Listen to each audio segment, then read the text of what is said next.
Hello and welcome to Picking Principles. Today I've got, I think, a special treat. So you may recall these lockout tagout locks that have wafers in them. This is the A12 and it comes with an A12 key, which of course works well in this lock.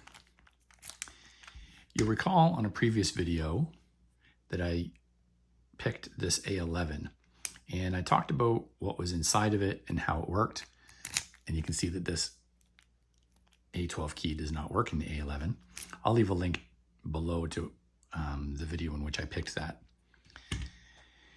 Today, I was sitting in some better light and I noticed that these aren't solid ring wafers like in a rectangular shape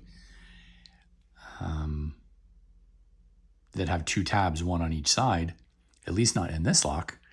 In this lock, there's a tab either on the right or on the left. So there actually is a right-hand side and a left-hand side. And this one was quite a bit more difficult to pick. So I picked the A11 today just for fun. And it took, 15 seconds. And then I pulled out the A12. Oh, sorry, I dropped my pick. Pulled out the A12 to try to pick it. And I picked it in about a minute and a half. And then I was like, oh, that's different. Tried to pick it again in the new light. And I knew that I had to go back and forth. I had a hard time getting it. So I picked it open and then I unlocked, undid this screw in the shackle hole to take it apart to see what it was like inside. And that's what I want to share with you today. But first, I'm going to try to pick this. Let's see. So put the Z bar in, apply some tension. Get out my pick, just using the standard pick in 25 thousandths still. And I'm going to go straight to the back.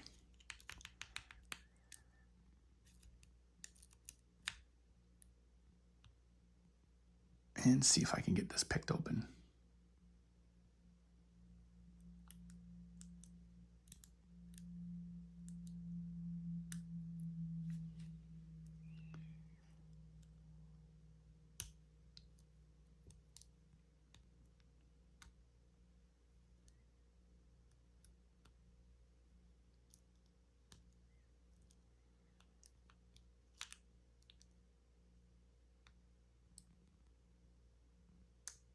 There's a click on the last one.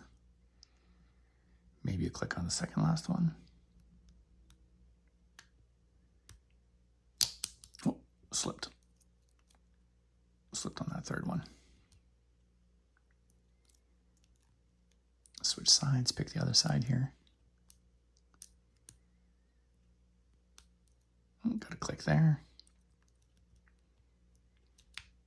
Must be something in the back still that's not set.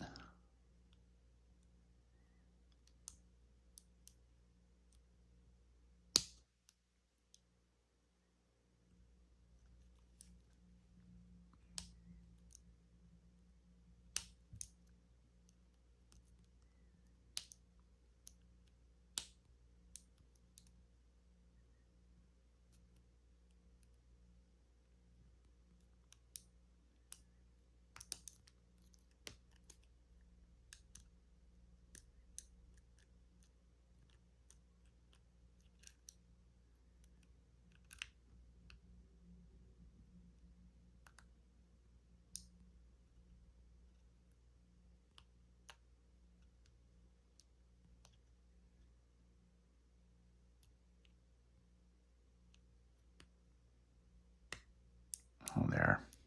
Got a little bit of core rotation on the third one, and the second one popped it open. So you can see that was quite a bit more difficult, and I was putting a lot of pressure on there.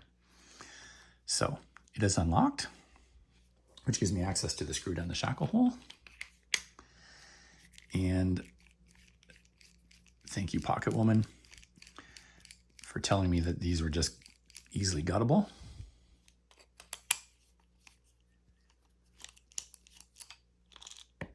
There's the screw. And if I put the key in,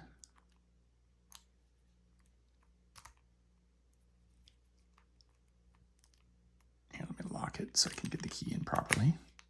There, now I should be able to pull it back.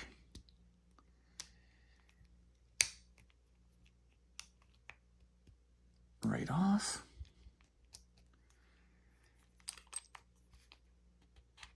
There we go. So there's the internals. You can see dual ball bearing. Don't want to lose those. So let's just leave it like that unlocked. There's the retaining screw.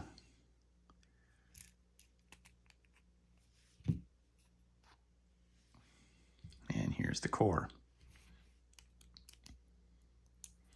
You can see that wafers will fit in this top part of the Bible and if overset in the bottom part of the Bible.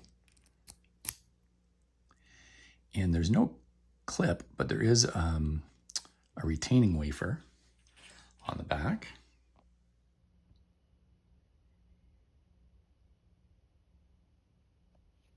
I bet you if I rotate it, there, just came into view on this side right here. So that's a little retaining wafer. So if I put my pick in there, I got a 15 thousandths pick handy. I can get behind it and depress it.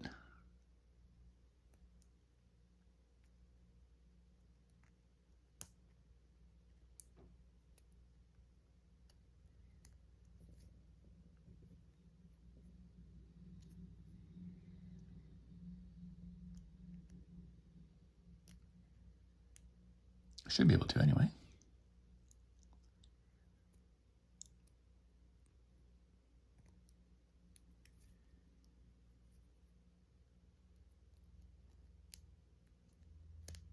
There we go.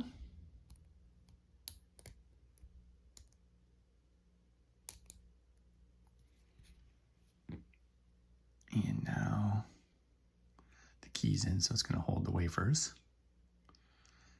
Except for the retention one, I don't want it to pop out. There we go.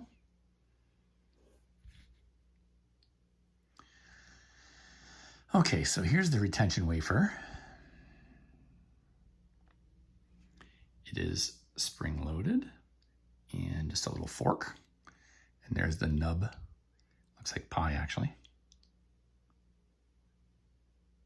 That sits on the spring. And look at all of the different wafers that are in here.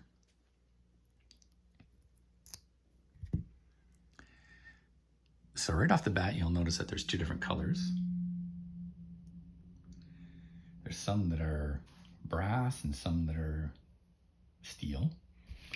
When I put the Z bar in, all the way to the back and pull down, that simulates the key being in there. And you'll see that I pulled down all those steel wafers right to the shear line. So that assures that the key has to be inserted. And I don't pull them when I pull down because it's simulating key. You see that that first one goes right to the bottom to the shear line at the bottom, but none of them pop out. And let's see where my fin, maybe I can get some of these out. So this first one here has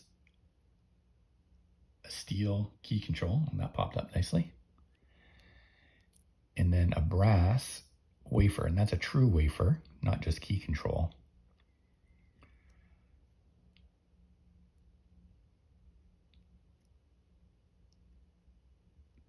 So when I lift these out,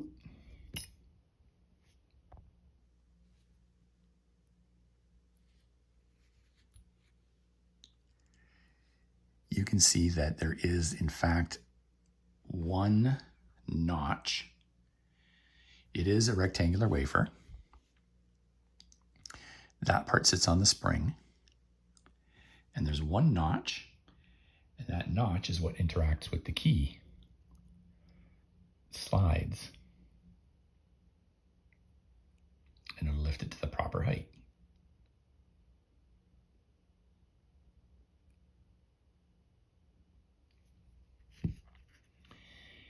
And I haven't,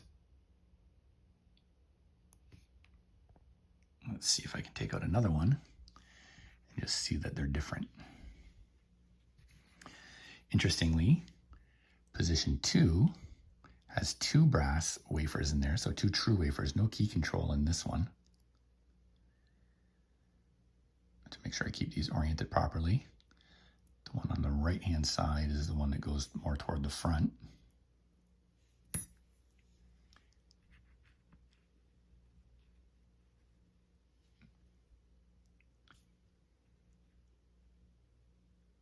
And let me zoom in on those. And you can see not only are they different because one's got the notch on the right and the other on the left, the notches are at different heights. So the key, when it goes against these, I was just checking to make sure they were the same height overall. It's hard to tell. When the key goes against these are adjacent discs, and so just a slight variation in that cut will lift them to different heights.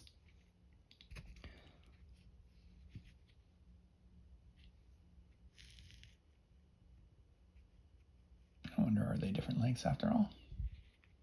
Can't imagine they are. That would make manufacturing quite difficult, wouldn't it? No, they appear to be the same height. All right. Well, I'm this far.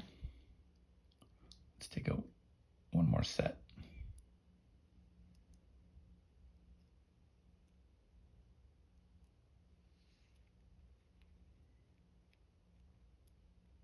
There, let the spring action help me out a little bit.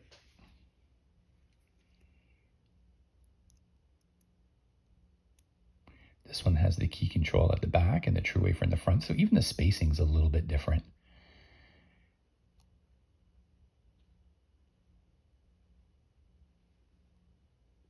Can't get at the wafer. Maybe if I take out the key control. There we go.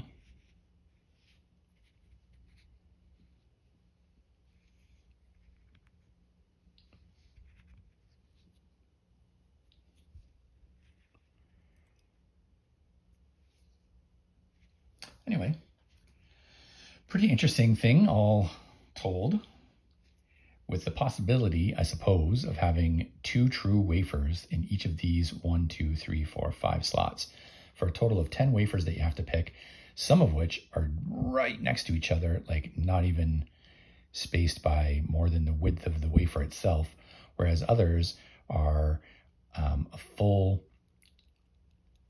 distance apart because of this gap that supports the wafers, and some will have the spacer in the front, others with the spacer in the back. So that's quite a big distance.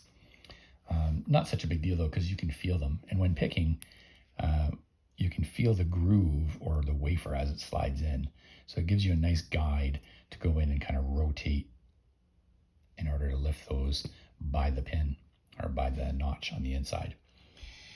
Anyway, I hope you enjoyed this. I certainly learned something from it. I hope you did as well. If you have any questions or comments, please leave them below. I appreciate if you would hit like and subscribe if you like this content and would like to see more like it. Thanks a lot, everybody. Have a great day.